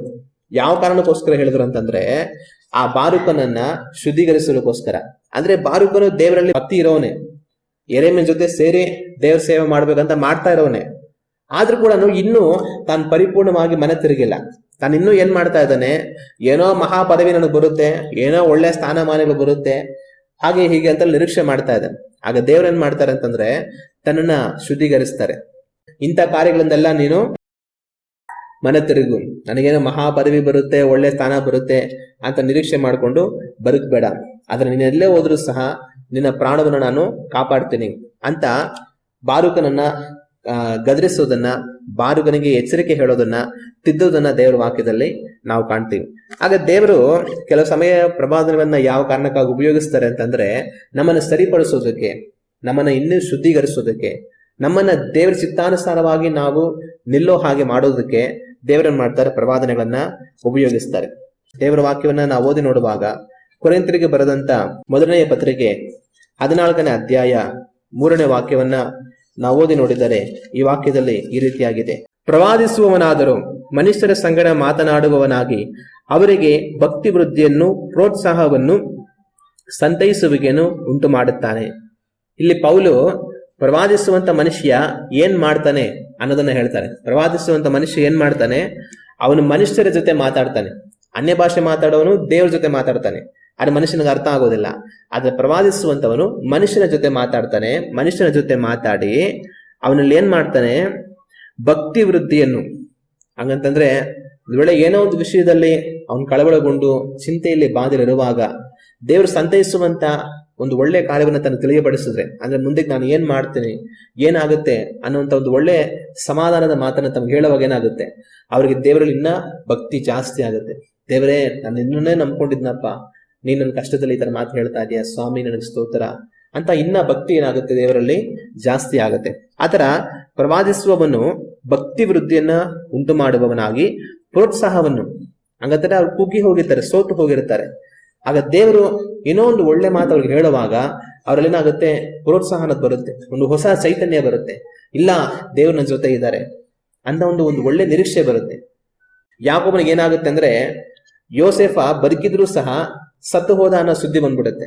ಅವ್ರ ಅಣ್ಣಂದ್ರೆ ಯೋಸೇಫನನ್ನ ಮಾರ್ಬಿಟ್ಟು ಅವ್ನು ಸತ್ತು ಹೋಗ್ಬಿಟ್ಟಿದ್ದಾನೆ ಅಂತ ಸುಳ್ಳು ಹೇಳ್ಬಿಡ್ತಾರೆ. ಇವನು ಅದನ್ನ ನಂಬ್ಕೊಂಡು ಏನ್ ಮಾಡ್ತಾನೆ? ಸುಮ್ಮನೆ ಆಗ್ಬಿಟ್ಟಿರ್ತಾನೆ.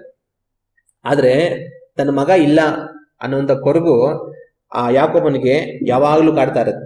ಅಯ್ಯೋ, ನನ್ನ ಮಗ ಇಲ್ವೇ ಅನ್ನೋ ಬಾಧೆ ಯಾಕೋಬನಿಗೆ ಯಾವಾಗಲೂ ಸಹ ಇರುತ್ತೆ. ಆದ್ರೆ ಒಂದು ದಿವಸ ಯಾಕೋಬನಿಗೊಂದು ಸುದ್ದಿ ಬರುತ್ತೆ. ಏನು ಅಂತಂದ್ರೆ, ನಿನ್ ಮಗ ಬದುಕಿದ್ದಾನೆ, ಯೋಸೇಫ್ ಜೀವಂತವಾಗಿದ್ದಾನೆ, ಅವನು ಐಗುಪ್ತ ದೇಶದ ಸರ್ವಾಧಿಕಾರಿ ಆಗಿದ್ದಾನೆ ಅಂತ ಹೇಳುವಾಗ ಯಾಕೋಬನಿಗೆ ನಂಬರೋಕ್ಕಾಗೋದಿಲ್ಲ. ಅವನಿಗೆ ಭ್ರಮೆ ಆದಂಗೆ ಆಗ್ಬಿಡುತ್ತೆ. ಆದ್ರೂ ಒಂದ್ ಸ್ವಲ್ಪ ಹೊತ್ತಾದ್ಮೇಲಿಂದ ಯೋಸೇಫನ್ ಕಡೆಯಿಂದ ಬಂದಿರುವಂತಹ ರಥಗಳು, ಅಲ್ಲಿ ಬಂದಿರುವಂತ ಒಂದು ಯೋಸೇಫನ್ ಕಳಿಸಿರುವಂತ ಕಾಣಿಕೆಗಳು, ಅದನ್ನೆಲ್ಲ ನೋಡಿದಾಗ ಆಮೇಲೆ ತನಗೆ ಬಹುಶಃ ಇದೆಲ್ಲ ನಿಜಾನೇ, ನನ್ನ ಮಕ್ಕಳು ಹೇಳ್ತಾರ ನಿಜಾನೇ, ಈ ತರ ರಾಜರು ಕಳಿಸುವಂತ ರಥಗಳು, ಆ ಕಾಣಿಕೆಗಳು ಇವೆಲ್ಲ ಬರಬೇಕು ಅಂತಂದ್ರೆ ಸಾಧ್ಯ ಇಲ್ಲ. ಆಗ ನನ್ನ ಮಗ ಖಂಡಿತ ಐಗುಪ್ತ ದೇಶದಲ್ಲಿ ಹೋಗಿ ಅವನ ಸರ್ವಾಧಿಕಾರಿ ಆಗಿರಲೇಬೇಕು ಅಂತ ಹೇಳಿ ಆಮೇಲೆ ಯಾಕೋಬ್ ನಂಬ್ತಾನೆ. ಆಗ ಯಾಕೋಬ್ ಹೇಳುವಂತ ಒಂದೇ ಮಾತೇನೆಂದ್ರೆ, ಸಾಕು, ನನ್ನ ಮಗ ಜೀವಂತವಾಗಿದ್ದಾನಲ್ಲ, ನನ್ಗೆ ಅದು ಸಾಕು, ನಾನು ಹೋಗಿ ನಾನು ಸಾಯೋದಕ್ಕೆ ಮುಂಚೆ ಅವ್ನು ನೋಡ್ತೀನಿ ಅಂತ ಹೇಳಿ ಯಾಕೋಬನ ಎದ್ದು ಹೋಗ್ತಾನೆ. ಆಗ ಯಾಕೋಬು ಅದುವರೆಗೂ ತನಗೆ ನನ್ನ ಮಗ ಇಲ್ವಲ್ಲ, ನನ್ನ ಮಗ ಸತ್ತೋಗ್ಬಿಟ್ನಲ್ಲ ಅನ್ನೋಂಥ ಒಂದು ಕೊರಗಲ್ಲೇ ಅವ್ನು ಬದುಕ್ತಾ ಇದ್ದ. ಆದ್ರೆ ಯಾವಾಗ ಅವನು ಜೀವಂತವಾಗಿದ್ದಾನೆ ಅಂತ ಕೇಳೋದನು, ಅವನ ಒಂದು ಹೊಸ ಚೈತನ್ಯ, ಒಂದು ಹೊಸ ಉತ್ಸಾಹ, ನನಗಿಷ್ಟು ಸಾಕು, ಅವನು ಬದುಕಿದಾನಲ್ಲ ಅದು ನನಗೆ ಸಾಕು, ಅವ್ನು ನಾನು ನೋಡ್ತೀನಿ, ನನಗಷ್ಟೇ ಸಾಕು ಅಂತ ಯಾಕೋಬನು ಎದ್ದು ಹೋಗುವಂತದನ್ನ, ತನ್ನನ್ನು ಚೇತರಿಸಿಕೊಂಡು ಎದ್ದು ಹೋಗುವಂತದನ್ನ ದೇವರ ವಾಕ್ಯದಲ್ಲಿ ನಾವು ಕಾಣ್ತೇವೆ.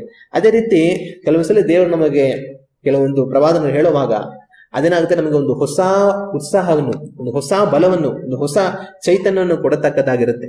ಅದುವರೆಗೂ ಯಾಕೋಬ ಬಹುಶಃ ವಯಸ್ಸಾಗಿ ಒಂದ್ ವೇಳೆ ಸುಮ್ಮನೆ ಮೂಲಲ್ಲಿ ಯಾವಾಗಲೂ ಕುತ್ಕೊಂಡ ತರ ಇದ್ದ ಏನೋ, ಅದು ಈಗ ಮಗ ಇದ್ದಾನೆ ಅಂತ ಕೇಳುವಾಗ ಏನಾಗುತ್ತೆ, ತನಗೆ ನಡೆಯಕ್ಕೆ ಶಕ್ತಿ ಇಲ್ಲ ಅಂದ್ರೂ ಕೂಡ, ಅಷ್ಟು ದೂರ ಪ್ರಯಾಣ ಮಾಡೋದಕ್ಕೆ ಶಕ್ತಿ ಇಲ್ಲ ಅಂದ್ರೂ ಕೂಡ ನಾನು ಹೋಗ್ತೀನಿ, ಕಾರಣ ಅವ್ನು ಬದುಕಿದಾನಂತೆ, ಅವ್ನು ನೋಡ್ತೀನಿ. ಆಗ ತಾನು ಕೇಳುವಂತ ಒಂದು ಸುದ್ದಿಯೇ ತನ್ನನ್ನು ಯಾವ ತರ ಪ್ರೋತ್ಸಾಹ ಮಾಡುತ್ತೆ ಅಂದ್ರೆ, ತನಗೆ ಸಾಧ್ಯ ಇಲ್ಲ ಅಂದ್ರೂ ಕೂಡ ನಾನು ಎದ್ದು ಹೋಗಿ ಮಾಡ್ತೀನಿ ಅನ್ನೋ ತರ ಒಂದು ಬಲ ಅವ್ರಿಗೆ ಬಂದ್ಬಿಡುತ್ತೆ. ಆತರ ದೇವರನ್ನ ಮಾಡ್ತಾರೆ, ನಮ್ಮಲ್ಲಿ ಒಂದು ಹೊಸ ಪ್ರೋತ್ಸಾಹವನ್ನ ಉಂಟು ಮಾಡಬೇಕಂತ ಹೇಳಿ ದೇವರು ನಮಗೆ ಕೆಲವೊಂದ್ಸಲಿ ಪ್ರವಾದನೆಗಳನ್ನ ಕೊಡ್ತಾರೆ. ಮತ್ತೆ ಇನ್ನು ಮುಂದುವರಿಸಿ ಸಂತೈಸುವಿಕೆಯನ್ನು, ಅಂದ್ರೆ ದುಃಖಪಟ್ಟು ಬಾರಿಪಟ್ಟು ನಾವು ಕಳವಳಪಟ್ಟು ಹೋಗಿದ್ರೆ ನಮ್ಮಲ್ಲಿ ಒಂದು ಸಂತೈಸುವಿಕೆ, ಒಂದು ಸಮಾಧಾನ, ಸಂತೋಷ ಉಂಟಾಗಲಿ ಅನ್ನೋದಕ್ಕೋಸ್ಕರ ದೇವರೇನ್ ಮಾಡ್ತಾರೆ, ಪ್ರವಾದನೆಗಳನ್ನ ಕೊಡ್ತಾರೆ ಅಂತ ಇಲ್ಲಿ ಪೌಲನು ಕೊರಿಂಥಿಯವರಿಗೆ ಬರೆಯುವಂತದನ್ನ ನಾವು ಕಾಣ್ತೇವೆ. ಆಗ ದೇವರು ನಮಗೆ ಪ್ರವಾದನೆಗಳನ್ನ ತಿಳಿಯಪಡಿಸ್ತಾರಂದ್ರೆ ಅದಕ್ಕೆ ಕಾರಣ ಇರುತ್ತೆ. ದೇವರು ನಮ್ಮಲ್ಲಿ ಭಕ್ತಿ ವೃದ್ಧಿಯನ್ನ ಮಾಡುವುದಕ್ಕೂ, ನಮ್ಮನ್ನ ಪ್ರೋತ್ಸಾಹ ಮಾಡೋದಕ್ಕೂ, ನಮ್ಮನ್ನು ಸಂತೈಸುವುದಕ್ಕೋಸ್ಕರ ದೇವರ ಪ್ರವಾದನೆಗಳನ್ನು ನಮಗೆ ತಿಳಿಯಪಡಿಸುವಂತವರಾಗಿ ಇರ್ತಾರೆ. 24 ಮತ್ತು 25ನೇ ವಾಕ್ಯವನ್ನ ನಾವು ಓದಿ ನೋಡಿದರೆ ಆ ವಾಕ್ಯಗಳಲ್ಲಿ ಈ ರೀತಿಯಾಗಿ ಬರೆಯಲ್ಪಟ್ಟಿದೆ: ಆದರೆ ನೀವೆಲ್ಲರೂ ಪ್ರವಾದಿಸುತ್ತಿರಲು ಕ್ರಿಸ್ತ ನಂಬಿಕೆ ಇಲ್ಲದವನಾಗಲಿ ಈ ವರವಿಲ್ಲದವನಾಗಲಿ ಒಳಗೆ ಬಂದರೆ ಅವನು ಎಲ್ಲರ ಮಾತುಗಳನ್ನು ಕೇಳಿ ತಾನು ಪಾಪಿ ಎಂಬ ಅರುಹನ್ನು ಹೊಂದುವನು. ಎಲ್ಲರ ಮಾತಿನಿಂದ ಪರಿಶೋಧಿತನಾಗುವನು. ಅವನ ಹೃದಯದ ರಹಸ್ಯಗಳು ಬಯಲಾಗುವವು ಮತ್ತು ಅಡ್ಡಬಿದ್ದು ದೇವರನ್ನು ಆರಾಧಿಸಿ ದೇವರು ನಿಜವಾಗಿ ನಿಮ್ಮಲ್ಲಿದ್ದಾನೆಂಬುದನ್ನು ಪ್ರಚುರಪಡಿಸುವನು. ಮತ್ತೆ ಪ್ರವಾದನೆಗಳನ್ನ ದೇವರು ತಿಳಿಯಪಡಿಸುವುದಕ್ಕೆ ಇನ್ನೊಂದು ಕಾರಣವನ್ನು ಪೌಲ್ ಹೇಳ್ತಾರೆ. ಅದು ಏನ್ ಕಾರಣ ಅಂತಂದ್ರೆ, ಒಂದು ಪಾಪಿ ಮನ ತಿರುಗುವುದಕ್ಕೆ ದೇವರ ಪ್ರವಾದನೆಗಳನ್ನ ಉಪಯೋಗಿಸ್ತಾರೆ ಅಂತ ಪೌಲ್ ಇಲ್ಲಿ ಬರೀತಾರೆ. ಏನಂತಂದ್ರೆ, ನೀವೆಲ್ಲರೂ ಪ್ರವಾದಿಸುತ್ತಿರಲು ಕ್ರಿಸ್ತ ನಂಬಿಕೆ ಇಲ್ಲದವನಾಗಲಿ ಈ ವರವಿಲ್ಲದವನಾಗಲಿ ಒಳಗೆ ಬಂದರೆ ಅವನು ಎಲ್ಲರ ಮಾತುಗಳನ್ನು ಕೇಳಿ ತಾನು ಪಾಪಿ ಎಂಬ ಅರುಹನ್ನ ಹೊಂದುವನು. ಎಲ್ಲರ ಮಾತಿನಿಂದ ಪರಿಶೋಧಿತನಾಗುವನು. ಅವನ ಹೃದಯದ ರಹಸ್ಯಗಳು ಬಯಲಾಗುವವು. ಅವನ ಅಡ್ಡಬಿದ್ದು ದೇವರನ್ನು ಆರಾಧಿಸಿ ದೇವರು ನಿಜವಾಗಿ ನಿಮ್ಮಲ್ಲಿದ್ದಾನೆಂಬುದನ್ನು ಪ್ರಚುರಪಡಿಸುವನು. ಒಂದು ವೇಳೆ ನೀವೆಲ್ಲ ಸಭೆಯಾಗಿ ಕೂಡಿ ಬಂದಿದ್ದೀರ, ನಿಮ್ಮಲ್ಲಿ ಯಾರೋ ಪ್ರವಾದನೆ ಹೇಳ್ತಾ ಇದ್ದಾರೆ, ದೇವರನ್ನ ಅರಿಯದಿರುವಂತ ಒಂದು ವ್ಯಕ್ತಿ ಯಾರು ಆಚೆ ಇದ್ದಾನೆ, ಅವನು ಏನ್ ಮಾಡ್ತಾ ಇದ್ದಾರೆ ಇವರೆಲ್ಲ ನೋಡೋಣ ಅಂತೇಳಿ ಒಳಗಡೆ ಬಂದ ಅನ್ಕೊಳ್ಳಿ. ಆಗ ನೀವು ಪ್ರವಾದನೆ ನುಡಿಯುವಂತವರಾಗಿ ಆ ವ್ಯಕ್ತಿಯ ಪರವಾಗಿ ಮಾತಾಡಿ ಅವನ ಹೃದಯದಲ್ಲಿರುವಂತ ರಹಸ್ಯಗಳನ್ನು ಬಯಲು ಮಾಡಿ ಅವ್ನು ತೋರಿಸುವಾಗ ಅವನಿಗೇನಾಗುತ್ತೆ, ಮಹಾಭಯ ಹಿಡಿಯುತ್ತೆ. ಮಹಾಭಯ ಹಿಡಿದು, ಅಯ್ಯೋ ನನ್ನ ಮನಸ್ಸಲ್ಲಿ ನನಗೆ ಮಾತ್ರ ಗೊತ್ತಿರುವಂತ ಕಾರ್ಯಗಳನ್ನ ಇವರೆಲ್ಲ ಹೇಳ್ತಾ ಇದಾರಲ್ಲ, ಇವ್ರಿಗೆ ಹೆಂಗ್ ಗೊತ್ತಾಯ್ತಿದ್ದಲ್ಲ. ಆಗ ಇವರು ನನ್ನ ಹೃದಯದ ರಹಸ್ಯವನ್ನು ಹೇಳ್ತಾ ಇದ್ದಾರೆ, ನಲ್ಲಿ ಇಂಥ ಒಂದು ತಪ್ಪಿದೆ, ಇಂಥ ಒಂದು ಪಾಪದಲ್ಲಿ ನಾನು ಬದುಕ್ತಾ ಇದ್ದೀನಿ, ಈ ರೀತಿ ನಾನು ನಡ್ಕೊಳ್ತಾ ಇದ್ದೀನಿ ಅನ್ನೋದನ್ನ ಇವೆಲ್ಲ ಹೇಳ್ತಾ ಇದಾರಲ್ಲ, ಇವ್ರಿಗೆ ಹೆಂಗ್ ಗೊತ್ತಾಯ್ತದು? ಇವ್ರಿಗೆ ಗೊತ್ತಾಗೋದಕ್ಕೆ ಅವಕಾಶನೇ ಇಲ್ಲ. ಆದ್ರೆ ಇವರು ದೇವರ ಪ್ರೇರೇಪಣೆಯಿಂದ ಅದನ್ನ ಹೇಳ್ತಾ ಇದ್ದಾರೆ ಅಂತಂದ್ರೆ, ಇವರು ಆರಾಧಿಸುವಂತ ದೇವರು ನಿಜವಾದ ದೇವರು. ನಾನು ಪಾಪಿ ಅನ್ನೋದನ್ನ ಇವ್ರು ದೇವರನ್ನು ತೋರಿಸ್ಕೊಟ್ಟಿದ್ದಾರೆ. ಆಗ ನಾನು ಇನ್ನ ಮನ ತಿರುಗಬೇಕು. ಜೀವಂತವಾದ ದೇವರೇ ಹೊರತು ಬೇರೆ ಯಾರು ಈ ತರ ಹೇಳೋದಕ್ಕೆ ಸಾಧ್ಯ? ಆಗ ಇವರು ಹೇಳುವಂತ ದೇವರು ನಿಜವಾದ ದೇವರಾಗಿದ್ದಾರೆ. ನನ್ನ ಹೃದಯದ ರಹಸ್ಯಗಳನ್ನು ಬಯಲುಪಡಿಸಿ ನಾನು ಪಾಪಿ ಅನ್ನೋದನ್ನು ತೋರಿಸಿ ನನ್ನ ಮನ ತಿರುಗಬೇಕಂತ ದೇವರು ಹೇಳ್ತಾ ಇದ್ದಾರಲ್ಲ, ಆಗ ನಾನು ಅದೇ ತರ ಮಾಡ್ತೀನಿ ಅಂತ ಹೇಳಿ ದೇವರನ್ನ ಅರಿಯದಿರುವಂತ ಒಂದು ವ್ಯಕ್ತಿ ದೇವರಿಗೆ ಅಡ್ಡ ಬಿದ್ದು ದೇವರನ್ನ ಅಂಗೀಕರಿಸಿ ತಾನು ನಿಮ್ಮ ಮಧ್ಯದಲ್ಲಿ ದೇವರಿದ್ದಾರೆ ಅನ್ನೋದನ್ನ ತಾನು ಒಪ್ಪಿಕೊಳ್ಳೋದಕ್ಕೆ ಅವಕಾಶ ಇರುತ್ತೆ ಅಂತ ಪೌಲ್ ಹೇಳ್ತಾರೆ. ಆಗ ಪ್ರವಾದನೆ ವರಗಳನ್ನು ಉಪಯೋಗಿಸಿ ಒಂದು ವ್ಯಕ್ತಿಯನ್ನ ದೇವರು ಮನ ತಿರುಗಿಸೋ ಹಾಗೆ ಮಾಡೋದಕ್ಕೆ ಅವಕಾಶ ಇರುತ್ತೆ. ಆ ವ್ಯಕ್ತಿಯ ರಹಸ್ಯಗಳನ್ನ ಬಯಲುಪಡಿಸಿ ತಾನು ಜೀವಂತ ದೇವರು ಅನ್ನೋದನ್ನ ದೇವರನ್ನ ಅರಿಯದಿರುವಂತ ವ್ಯಕ್ತಿಗಳಿಗೆ ತೋರಿಸೋದಕ್ಕೆ ಅವಕಾಶ ಇರುತ್ತೆ. ಒಂದು ವೇಳೆ ದೇವರನ್ನ ಅರಿತಿರುವಂತ ವ್ಯಕ್ತಿಯಾಗಿದ್ರು ಸಹ ಅವರಲ್ಲಿ ಏನೋ ಒಂದು ಪಾಪ ಇರುವಾಗ ಒಂದು ಪ್ರವಾದನೆ ವರವನ್ನು ಉಪಯೋಗಿಸಿ ಆ ಮನುಷ್ಯನನ್ನ ದೇವರು ಮನ ತಿರುಗೋ ಹಾಗೆ ಮಾಡೋದಕ್ಕೆ ಅವಕಾಶ ಇರುತ್ತೆ. ನೀನ್ ಇಷ್ಟು ಕಾಲದಿಂದ ನನ್ನ ನಂಬಿ ಬರುತ್ತಾ ಇದೀಯಾ, ಆದ್ರೂ ನಿನ್ನ ಒಳಗಡೆ ಇಂಥ ಪಾಪ ಇನ್ನ ಇದೆ, ನೀನ್ ಮನ ತಿರುಗು ಅಂತ ದೇವರು ಒಂದು ವ್ಯಕ್ತಿನ ಎಚ್ಚರಿಸಿ ಅವನ ಮನ ತಿರುಗೋ ಹಾಗೆ ಮಾಡಿ ಅವನ ಆತ್ಮವನ್ನ ಕಾದುಕೊಳ್ಳೋ ಹಾಗೆ ತನ್ನನ್ನು ಪ್ರೇರೇಪಿಸುವುದಕ್ಕೆ ದೇವರ ಪ್ರವಾದನ ವರವನ್ನು ಉಪಯೋಗಿಸುವುದಕ್ಕೆ ಅವಕಾಶ ಇರುತ್ತೆ. ಹಾಗಾದ್ರೆ ದೇವರು ಈ ಪ್ರವಾದನ ವರವನ್ನ ಯಾವ ಕಾರಣಕ್ಕಾಗಿ ಕೊಡ್ತಾರೆ? ಅದ್ರ ಮುಖಾಂತರ ದೇವರು ಏನ್ ಮಾಡ್ತಾರೆ ಅಂದ್ರೆ, ದೇವರು ನಮ್ಮನ್ನ ಖಂಡಿಸ್ತಾರೆ, ಗದರಿಸ್ತಾರೆ, ಎಚ್ಚರಿಸ್ತಾರೆ, ನಮ್ಮನ್ನ ಶುದ್ಧೀಕರಿಸ್ತಾರೆ. ನಾವು ಮನೆ ತಿರುಗೋ ಹಾಗೆ ದೇವ್ರೇನ್ ಮಾಡ್ತಾರೆ, ನಮ್ಮನ್ನ ಆ ವರದ ಮುಖಾಂತರ ದೇವರು ನಡೆಸುವಂತವರಾಗಿ ಇರ್ತಾರೆ. ಪ್ರವಾದನೆಗಳ ದೇವರು ನಮ್ಮ ಸಂತೈಸೋದಕ್ಕೂ ಕೊಡ್ತಾರೆ, ಇನ್ನೊಂದ್ ಕಡೆ ನಮ್ಮನ್ನ ಗದರಿಸಿ, ಖಂಡಿಸಿ, ಎಚ್ಚರಿಸಿ ನಮ್ಮನ್ನ ಸರಿ ಮಾಡೋದಕ್ಕೂ ಕೂಡ ಕೊಡ್ತಾರೆ. ಯಾರಾದ್ರೂ ನಮಗೆ ಪ್ರವಾದನೆ ಹೇಳ್ತಾ, ನೀವು ನಿಮ್ಮಲ್ಲಿ ಒಂದು ವೇಳೆ ನೀವು ಬಾಧೆಯಲ್ಲಿದ್ರೆ ನಿಮ್ಮನ್ನು ಸಂತೈಸುವ ರೀತಿಯ ಪ್ರವಾದನೆ ಬಂದರೆ ಒಳ್ಳೇದು. ಆದ್ರೆ ಬರೀ ನಿಮ್ಮನ್ನು ಸಂತೈಸುವುದು ಮಾತ್ರವಲ್ಲದೆ ನಿಮ್ಮಲ್ಲಿ ಏನಾದ್ರೂ ಒಂದು ವೇಳೆ ದೋಷ ಇದ್ರೆ, ಸರಿ ಹೋಗ್ಬೇಕಾದ ಕಾರ್ಯ ಏನಾದ್ರೂ ಇದ್ರೆ ಅದನ್ನು ಕೂಡ ದೇವರು ಹೇಳ್ತಾರೆ, ಹೇಳಿ ನಿಮ್ಮನ್ನು ಸರಿ ಮಾಡುವಂತ ಪ್ರಯತ್ನ ಮಾಡ್ತಾರೆ. ಆದ್ರೆ ಅದು ಮಾಡಿದಿರಾ, ನಿಮ್ಮನ್ನು ಸುಮ್ಮನೆ ಸಂತೈಸೋದು, ನಿಮ್ಮನ್ನ ಯಾವಾಗಲೂ ಆಶೀರ್ವಾದ ಮಾಡೋದು, ನೀವು ಯಾವಾಗಲೂ ಉದ್ಧಾರ ಆಗಿ ಹಂಗಿರ್ತಾರೆ ಹಿಂಗಿರ್ತಾರ ಅಂತ ಹೇಳ್ಕೊಂಡಿರೋದು, ಆದ್ರೆ ನಿಮ್ಮಲ್ಲಿರುವಂತ ಏನೋ ಒಂದು ದೋಷ, ಏನೋ ಒಂದು ತಪ್ಪು, ಅದನ್ನ ಸರಿ ಮಾಡುವಂತ ರೀತಿಯಲ್ಲಿ ಯಾರು ನಿಮ್ ಪ್ರವಾದನೆ ಹೇಳಿದಿರಾ? ಎಲ್ಲಾ ಒಳ್ಳೆ ತರನೇ ಯಾವಾಗ ಹೇಳ್ಕೊಂಡು ಹೋಗ್ತಾ ಇದಾರೆ.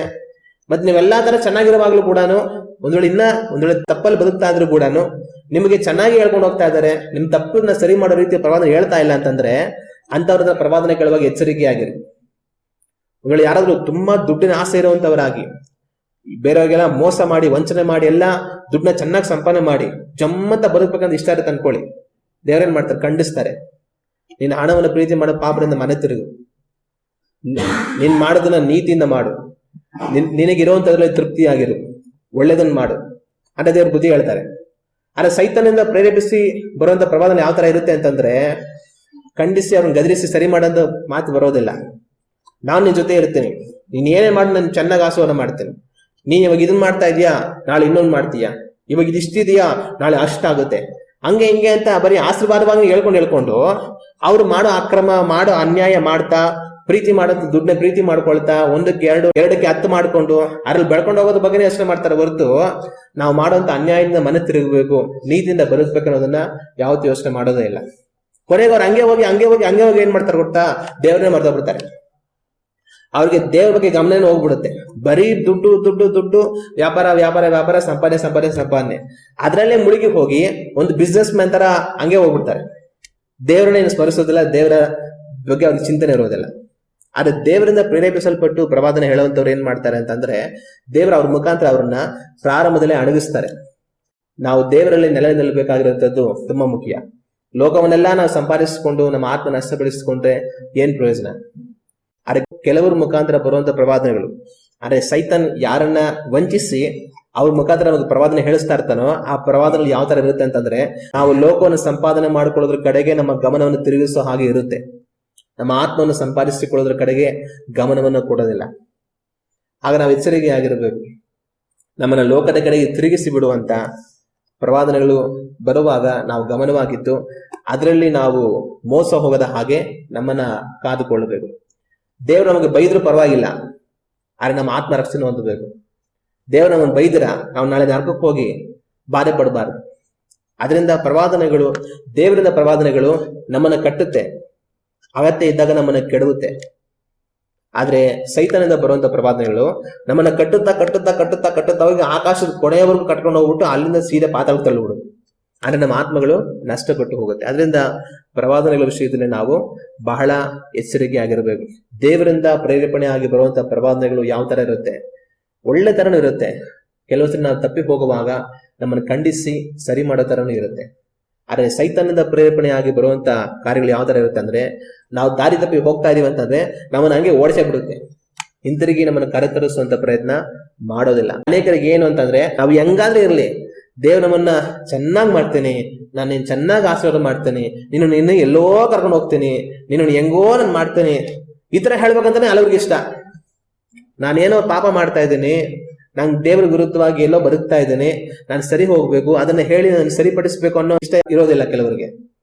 ಅವ್ರು ಹೆಂಗೆ ಬದುಕ್ತಾ ಇರ್ಲಿ, ದೇವ್ರ ಅವ್ರ ಜೊತೆ ಇರ್ಬೇಕು, ಅವ್ನ ಆಶೀರ್ವಾದ ಮಾಡ್ತಾ ಇರ್ಬೇಕು, ಅವನು ಉದ್ಧಾರ ಮಾಡ್ತಾ ಇರ್ಬೇಕು ಅನ್ನೋದು ಕೆಲವ್ರ ಬಯಕೆ. ಅದರಿಂದ ಯಾವ ಮುಖಾಂತರನಾದ್ರೂ ಅವ್ರ ವಿರುದ್ಧವಾಗಿ ಏನಾದ್ರು ಒಂದು ಮಾತು ಬಂದ್ಬಿಟ್ರೆ ನೆಕ್ಸ್ಟ್ ಅವ್ರ ಹತ್ರ ಹೋಗೋದೇ ಇಲ್ಲ. ಅಯ್ಯ, ಅವ್ರ ಹತ್ರ ಹೋದ್ರೆ ಅವ್ರು ಒಳ್ಳೆ ಪ್ರಬಂಧ ಹೇಳ್ತಾರ, ಅವ್ರು ಯಾವಾಗ್ಲೂ ಬೈತಾನೆ ಇರ್ತಾರೆ, ಅವ್ರ ಹತ್ರ ಪ್ರೇಮ ಚೆನ್ನಾಗಿರಲ್ಲ. ಇವ್ರ ಹತ್ರ ಹೋದ್ರೆ ಇವ್ರು ಯಾವಾಗ್ಲೂ ಒಳ್ಳೆ ಆಶೀರ್ವಾದವಾಗಿನೇ ಕಾರ್ಯ ತಿಳಿಸ್ತಾರೆ ಅಂತ ಹೇಳಿ ಇವ್ರ ಹತ್ರ ಹೋಗ್ತಾ ಇರ್ತಾರೆ. ಆದ್ರೆ ಅವ್ರ ಹತ್ರ ಹೇಳೋರು ಯಾರು? ಅವ್ರ ಹತ್ರ ದೇವ್ರು ಹೇಳ್ತಾ ಇರಲ್ಲ. ಆಹ ಒಂಥರ ಬದುಕ್ತಾ ಇರ್ತಾರೆ. ಆಹ ಬರೇ ಕೆಲಸ ಮಾಡಿದ್ರು. ಈ ಯೆಹೋಷಾಫಾಟು ದೇವರಲ್ಲಿ ವಿಚಾರಿಸೋದಕ್ಕೆ ಯಾರಾದ್ರೂ ಒಬ್ರು ಇದಾರ ಅಂತ ಕೇಳಿದ್ರೆ ಒಬ್ಬನೇ ಒಬ್ಬ ಇದ್ದಾನೆ, ಅವ್ನ್ ಮಾತ್ರ ನನಗೆ ಇಷ್ಟನೇ ಇಲ್ಲ ಅಂತಾನೆ. ಯಾರಪ್ಪ ಅದಾನೆ? ಮೀಕಾಯೆಹು ಅಂತ ಒಬ್ಬ ಇದ್ದಾನೆ, ಅವನ್ ಕಂಡ್ರೆ ನನ್ಗಾಗಲ್ಲ. ಏನಕ್ಕೆ ಅಂತಂದ್ರೆ ಅವ್ನು ಯಾವಾಗಲೂ ನನಗೆ ವಿರುದ್ಧವಾಗಿನೇ ಹೇಳ್ತಾನೆ, ಒಳ್ಳೇದೇನಾದ್ರು ಹೇಳ್ತಾನೆ, ಯಾವತ್ತೂ ಹೇಳೋದೇ ಇಲ್ಲ, ಅದಕ್ಕೆ ಅವ್ನು ನನಗಿಷ್ಟ ಇಲ್ಲ ಅಂತ ಹೇಳ್ತಾನೆ. ಆದ್ರೆ ಮಿಕ್ಕಿದ 4 ಜನ ಇದ್ದಾರೆ. ಈ 4 ಜನ ಏನ್ ಮಾಡ್ತಾರೆ? ಯಾವಾಗ್ಲೂ ಒಳ್ಳೇದೇ ಹೇಳ್ತಾ ಇರ್ತಾರೆ. ಒಳ್ಳೇದನ್ನ ಹೇಳೋರನ್ನ ಕೇಳಿ ಕೇಳಿ ಕೇಳಿ ಕೇಳಿ ಆಹಬನ್ ಗತಿ ಏನಾಯ್ತು? ಹೋಗಿದ್ದರೆ ಸಾಯ್ಬೇಕಾದ ಪರಿಸ್ಥಿತಿ ಬಂತು. ಆದ್ರೆ ಮೀಕಾಯೆಹು ಹೇಳಿದ ಮಾತು ಕೇಳಿದ್ರೆ ಬಹುಶಃ ಬದುಕಿರೋನು. ಮೀಕಾಯೆಹು ಹೇಳ್ದ, ಯುದ್ಧಕ್ಕೆ ಹೋಗ್ತೀಯ, ಗೆಲ್ತೀಯ, ಸಾಯ್ತೀಯ ಅಂತ ಹೇಳ್ದ. ಅಯ್ಯೋ ಸಾಯ್ತೀನಂತೆ, ಬೇಡ ಬಿಡು, ಯುದ್ಧಕ್ಕೆ ಹೋಗೋದು ಬೇಡ ಅಂತ ಕೈ ಬಿಟ್ಟಿದ್ರೆ ಬಹುಶಃ ಆಹಬ್ ಬದುಕಿರೋನು. ಆದ್ರೆ ಅವನು ಹೇಳೋದು ನಂಬಲಿಲ್ಲ ಅವನು. ಆದ್ರೆ ಮಿಕ್ಕ 4 ಜನ ಹೇಳ್ತಾ ಇದ್ದನ್ನ ಏನ್ ಮಾಡ್ದ? ಇವರೆಲ್ಲ ಹೇಳ್ತಾ ಇದಾರಲ್ಲ, ನಾನು ಹೋಗಿ ಯುದ್ಧಕ್ಕೆ ಗೆದ್ದು ಬರ್ತೀನಿ ಅಂದ್ಬಿಟ್ಟು, ನಾನು ಹೋಗಿ ಬಂದ್ಮೇಲೆ ಇವ್ನು ನೋಡ್ಕೊಂತೀನಿ. ಮೀಕಾಯೆಹುಗೆ ಅವ್ನ ಮಗನ್ಗೆ ಹೇಳ್ದ, ಅವ್ನ ನೋಡ್ಕ ಜೈಲಲ್ಲಿ ಹಾಕಿ ಸೆರೆಯಲ್ಲಿ ಇಟ್ಟಿರು, ನಾನು ಹೋಗಿ ಯುದ್ಧ ಗೆದ್ದು ಬಂದು ಆಮೇಲೆ ಅವ್ನು ತೋರಿಸ್ತೀನಿ ನಾನೇನು ಅಂತ ಅನ್ಬಿಟ್ಟು ಅಂತ ಜೈಲಲ್ಲಿ ಹಾಕಿಸ್ದ. ಆದ್ರೆ ಓದವನು ಮತ್ತೆ ಬರಲೇ ಇಲ್ಲ. ಆಗ ಯಾವಾಗಲೂ ನಮ್ಗೆ ಒಳ್ಳೇದನ್ನ ಹೇಳುವಂತ ಪ್ರವಾದಿಗಳ ಹತ್ರ ಹೋಗ್ತೀರ ಅಂದ್ರೆ ಎಚ್ಚರಿಕೆ ಆಗಿರಿ. ಹೋಗೋರು ನೀವು ಒಂದ್ ದಿವಸ ಹೋಗೇ ಬಿಡ್ತೀರಾ, ಬರಲ್ಲ. ಆಹಾ ಓದ, ಅವನ್ ಬರಲೇ ಇಲ್ಲ. ನಿಮ್ಮನ್ನ ಖಂಡಿಸೋದು ಬೇಕು, ಗದರಿಸೋದು ಬೇಕು. ದೇವರಿಂದ ಪ್ರೇರೇಪಿಸಲ್ಪಟ್ಟು ಮಾತಾಡುವಂತವ್ರು ಒಳ್ಳೇದಾಗಿ ಮಾತಾಡ್ತಾರೆ, ಅಗತ್ಯ ಇದ್ದಾಗ ಖಂಡಿಸಲು ಮಾತಾಡ್ತಾರೆ. ಅದು ನಮ್ಮ ಆತ್ಮವನ್ನು ಕಾಪಾಡುತ್ತೆ. ಆದ್ರೆ ಒಳ್ಳೆ ಪ್ರವಾದನೆಗಳು ಯಾವಾಗ್ಲೂ ಆಶೀರ್ವಾದ, ಹೆಂಗಿದ್ರು ಕೂಡ ಆಶೀರ್ವಾದ, ನಮ್ಮನ್ನ ಸಂತೈಸೋದು, ನಮಗೆ ಬೇಕಾದಂತ ಒಳ್ಳೆ ಮಾತುಗಳನ್ನ ಹೇಳೋಂಥದ್ದು ಅಂತ ಅನ್ಕೊಂಡು ಅವ್ರ ಹತ್ರ ಹೋಗ್ತಾ ಇದೀರ ಅಂತಂದ್ರೆ ನೀವೆಲ್ಲೋ ಯಾಮಾರ್ತಾ ಇದೀರ ಅಂತ ಅರ್ಥ. ದೇವರಿಂದ ಪ್ರೇರೇಪಿಸಲ್ಪಟ್ಟು ಮಾತಾಡುವಂತವ್ರು ಒಳ್ಳೆತರನ ಮಾತಾಡ್ತಾರೆ. ನಮಗೆ ಅಗತ್ಯ ಇದ್ದಾಗ, ನಮಗೆ ಎಲ್ಲಿ ಖಂಡಿಸ್ಬೇಕು, ಗದರಿಸಬೇಕು, ನಮ್ಮನ್ನೆಲ್ಲಿ ಸರಿಪಡಿಸಬೇಕು, ಆ ತರನು ದೇವರ ಪ್ರೇರೇಪಣೆಯಿಂದ ಮಾತಾಡ್ತಾರೆ. ಆದ್ರೆ ಸೈತಾನನಿಂದ ಪ್ರೇರೇಪಿಸಲ್ಪಟ್ಟು ಮಾತಾಡುವಂತವ್ರು ಒಳ್ಳೇದನ್ನೇ ಮಾತಾಡ್ತಾ ಇರ್ತಾರೆ ಹೊರತು, ನಾವು ಕೆಟ್ಟೋಗಿದ್ರು ಕೂಡ ನೀನು ಒಳ್ಳೆಯವನು ಅಂತಾನೆ ಮಾತಾಡ್ತಾ ಇರ್ತಾನೆ ಹೊರತು ಯಾವತ್ತು ನಮ್ಮನ್ನು ಸರಿ ಮಾಡುವಂತ ಪ್ರವಾದನೆಗಳ ಕಾರ್ಯಗಳನ್ನ ತಿಳಿಸೋದೇ ಇಲ್ಲ. ಅದರಿಂದ ಪ್ರವಾದನೆಗಳು ನಮ್ಮನ್ನ ಯಾವತ್ತು ವಂಚಿಸದ ಹಾಗೆ ಗಮನವಾಗಿ ಇರಬೇಕು.